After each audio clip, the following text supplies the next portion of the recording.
ఈ కథ పేరు చెప్పిచ్చిన విద్య. ఒక ఊళ్ళో ఒక యువకుడు ఉండేవాడు. వాడికి ఎవరి నుంచి అయినా గొప్ప విషయాలు తెలుసుకొని జ్ఞాని అయిపోవాలని ఉండేది. ఒకసారి వాళ్ళ ఊరికి ఒక సాధువు వచ్చాడు.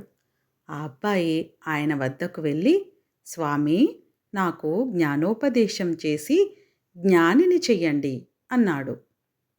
అందుకు సాధువు నవ్వి, "పిచ్చివాడా, చెప్పిచ్చిన విద్య, కట్టిచ్చిన మూట ఎంతో దూరం రావని వినలేదా? నోటి మాటల జ్ఞానం తెలియని వాళ్ళు ఎవరు? అంత మాత్రాన అందరూ జ్ఞానులైపోయారా?" అన్నాడు. ఆ అబ్బాయి, "స్వామీ, మీరు చెప్పేది నాకు అర్థం కాలేదు" అన్నాడు. "నేను ఇక్కడ 2 రోజులుంటాను. ఆ 2 రోజులు నా వెంట తిరుగు. అప్పుడు నీకు నా మాట అర్థం కావచ్చు" అన్నాడు సాధువు. ఆ అబ్బాయి ఆ రోజంతా సాధువు వెంట తిరిగాడు. ఆ రాత్రి ఇద్దరూ ఒక అరుగు మీద పడుకున్నారు. అది ఒక దొంగవాడి ఇల్లు. ఆ రోజు రాత్రి తండ్రి దొంగతనానికి బయలుదేరబోతూ ఉంటే దొంగవాడి కొడుకు, "నాన్నా, నాకు కూడా దొంగతనం చేసి విద్య చెప్పమంటే చెప్పకుండా ఉన్నావు. నాకు దొంగ కావాలని ఉన్నది" అన్నాడు. "ఒరే చెప్పిచ్చిన విద్య, కట్టిచ్చిన మూట ఎంత దూరం వస్తాయిరా?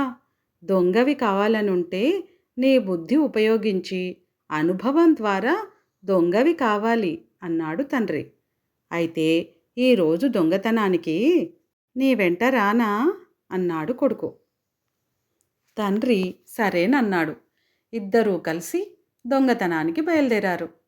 ఇదంతా విన్న అబ్బాయి సాధువుతో, "స్వామీ, మీరు చెప్పిన మాటే ఈ దొంగ కూడా చెబుతున్నాడు. ఏమి జరుగుతుందో చూసి వస్తాను. తమరు ఇక్కడే ఉంటారు కదా" అని తాను కూడా దొంగ వెనుకగా బయలుదేరాడు. దొంగలిద్దరూ ఒక ధనికుడింటికి వెళ్ళారు. తండ్రి గోడలో కన్నం తవ్వి కొడుకుతో, "లోపలికి వెళ్ళు, మధ్య గదిలో భోషాణం ఉన్నది.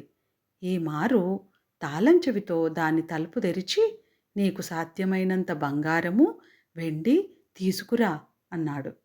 తండ్రి ఇచ్చిన తాళం చెవితో కుర్రవాడు లోపలికి ప్రవేశించాడు. మధ్య గదికి వెళ్ళి తాళం చెవితో భోషాణం తలుపు తెరిచి లోపలికి వెళ్ళి తలుపు మూశాడు. తలుపు మూసేటప్పుడు కిర్రుమని చప్పుడైంది.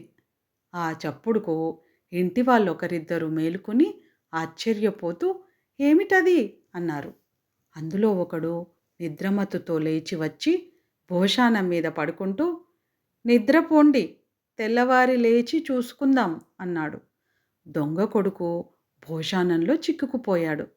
ఈ సంగతి తెలియగానే బయట ఉన్న దొంగ ఇంటి దారి పట్టాడు. అది చూసి ఆశ్చర్యపడుతూ దొంగల వెంట వెళ్ళిన అబ్బాయి దొంగ వెనుకనే వచ్చేశాడు. దొంగ ఇంటికి వచ్చి తలుపులు వేసుకుని నిశ్చింతగా నిద్రపోయాడు. తన కొడుకు ఏమవుతాడా అన్న బెంగ వాడికి కొంచెం కూడా లేనట్టు కనిపించింది. ఈ లోపున భోషాణంలో చిక్కుకుపోయిన దొంగ కొడుకు తాను పట్టుకుపోగలిగినన్ని నగలు కట్టుకుని ఎలుకలాగా చప్పుడు చేశాడు.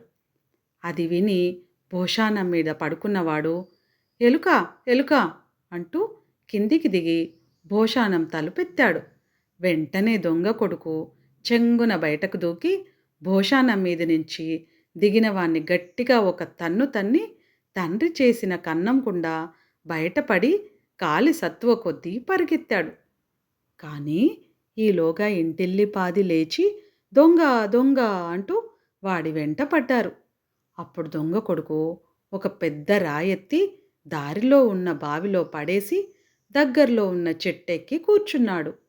ఆ చప్పుడు విని కుర్రవాణ్ణి వెంబడించే వారంతా బావి దగ్గరికి చేరారు. కొందరు దీపాలు తెచ్చారు. కొందరు సాహసులు బావిలోకి దిగారు. కానీ దొంగ జాడలేదు. ఇదంతా జరిగేసరికి చాలాసేపు పట్టింది. దొంగ ఎప్పుడో తప్పించుకుపోయి ఉంటాడనుకుని అందరూ తిరిగి ఇంటికి వెళ్ళిపోయారు. తరువాత దొంగ కొడుకు తాపీగా చెట్టు దిగి ఇంటికి తిరిగి వచ్చి తండ్రిని లేపి జరిగినదంతా చెప్పాడు. ఇదంతా అరుగు మీద పడుకున్న సాధువు, అబ్బాయి విన్నారు.